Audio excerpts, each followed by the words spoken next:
student in the Barley Breeding Lab here at MSU, and I study a trait that could help Montana growers withstand drought. The trait is called stay green because the plants that have it stay greener longer during the growing season, even during what is normally the driest time of the year here in Montana. This increases yield and quality even when it's dry.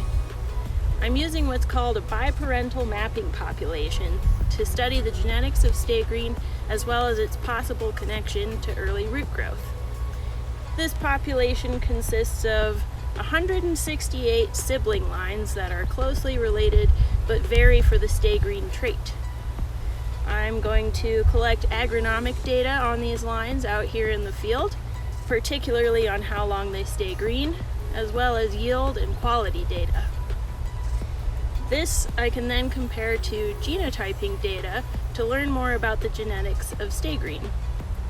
I'm also going to collect data on root traits on these lines to investigate whether there might be a link between stay green and root traits in young seedlings.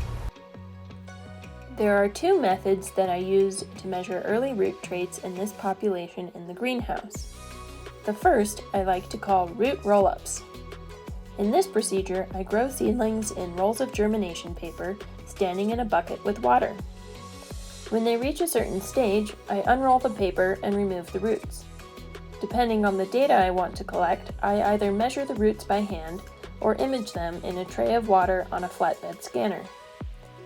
With this method, I can easily measure things like how long the roots are, how many there are, and how many lateral roots have started to grow. The second greenhouse method is called clear pot. In this procedure, I plant seeds up against the sides of clear pots, then wrap them with foil to block out the light. The roots grow down along the sides, and after about a week, I can photograph them through the pot. I then use the photographs to measure the angle between the roots.